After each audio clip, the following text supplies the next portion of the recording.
So over the past month, the CS market has absolutely exploded. Pretty much everything is in the green, except for a few super high tier items. Fuel tested Op Dragon Lore down a little bit, but Karambit Fade, Op Lightning Strike, pretty much everything else on this page is up.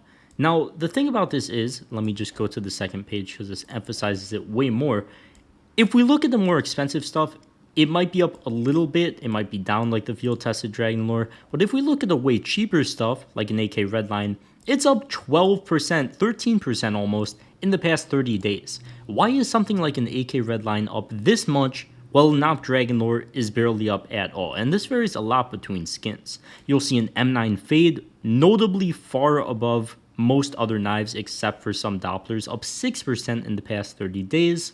Well, a Butterfly Emerald, a $15,000 knife, only up like 2%. Spearmint's up 13%. Like, this varies a lot. A lot of the gloves are still doing incredibly well too. And then one final one I want to mention, the AK Bloodsport also up 10% in the past 30 days. Why is the cheaper stuff, the play skin type stuff, doing so much better than some of the more expensive skins? Well, the reason stuff differs a lot, here looking at Cantry.dev, is because some skins, relative to their all-time high prices, had a gigantic dip. M9 Fade here from, what was that, 2,400 to 1,400 over just a few months period, and has been recovering ever since, but did go sideways for an extremely long period of time. Most recently, just had about a $100 spike or so. Now, this chart looks incredibly different when you pull up certain gloves, certain other knives. It varies a lot between different skins. Here, we have the Spearmints. They also had this massive dip, which we saw in the M9 Fade. They went from $1,700 to about $1,000, but they've gone past those all-time highs that we had originally during CS2.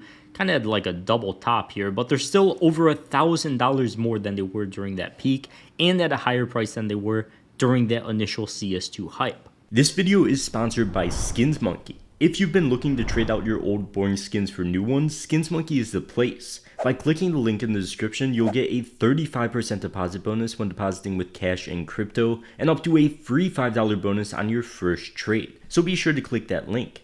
SkinsMonkey also has the freebies tab where they run 24/7 giveaways that are completely free to join with crazy skins. And if you're looking to actually get your hands on some good skins, SkinsMonkey is the quickest way to do it. So be sure to get that free $5 and 35% deposit bonus now, trading your CSGO skins with that link at the top of the description. And then we could take a look at the AK Redline here, for example, field tested AK Redline from lows of $17.86 at the end of July to now $20. So yeah, up around 10%. And it's like the AK Redline has outperformed almost everything on the market. There's probably a few straggler skins, yeah, like the Spearmints that have done slightly better. The AK Hydroponic doing really well too. But what should you look for when buying skins to find something like an AK Redline compared to something like a Butterfly Slaughter that's only up 2%?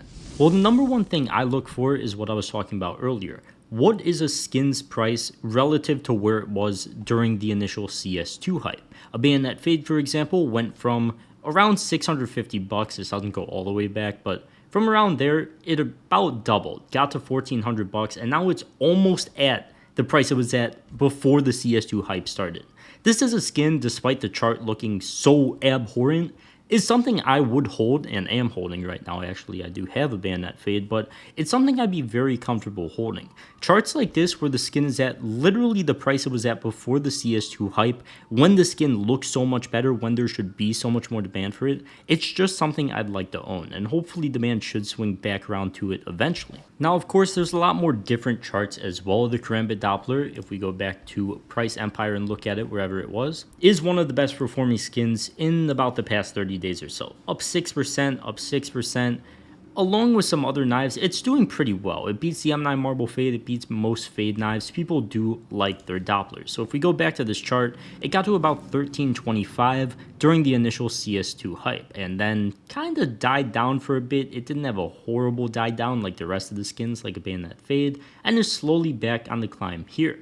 This is another skin I'd be pretty comfortable buying and holding. People, for whatever reason, seem to like Dopplers way more than Fade knives, and they have a really strong trend here. It's not something I'd say is going to crash in price all the way back down to $1,100 anytime soon. I think the demand for Doppler knives, especially the Karambit, is pretty stable, and based on this chart, I'd say it's a pretty good buy.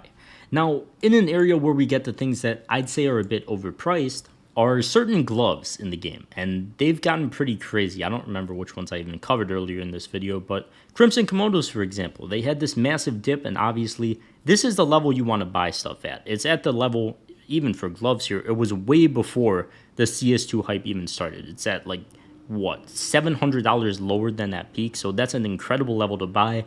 And then these start getting bought up, and once you start seeing this happen, you can assume they're going to keep getting bought up. The demand is there, and that's why I like something like a Karambit Doppler, because it could be sitting here for a while and then just blow up as more demand gets there. Especially with us not having a lot of cases released right now in CS and not really having any content, a lot of people tend to circle back to the older stuff and then just hold on to it for an extended period of time with the 7-day trade hold now. Obviously, that was a thing implemented a while ago, but people aren't really moving around their skins that much. So if there's demand for the older stuff, which there will be because there's no updates, no new cases, no operation, nothing like that, older demand is eventually going to circle back to this older stuff, and with way less people selling, more people holding on to it, that price shoots up immensely. Especially with CS2's incredibly high player count right now, the demand is there for skins. It's why we see a lot of skins at all-time highs. And I think this is a reason why as well we're seeing random skins like the AK Bloodsport, for example, kind of blowing up in price as well. Up around 10% over the past 30 days, but that's doing much better than certain knives and most of the stuff in the game right now, and it's just a random $100 play skin. Don't think you're going to have to put in thousands upon thousands of dollars in this game if you want to find a profitable investment. There's so much good stuff out there, and like I often cover, a lot of the way cheaper stuff does better than your stuff like Sapphires, especially with Sapphires looking so bad in CS2 right now. An M9 or an M4 print stream rather is up 6% in the past month. A Glock Emerald, which has somehow gotten pretty expensive, up 10% over the past month.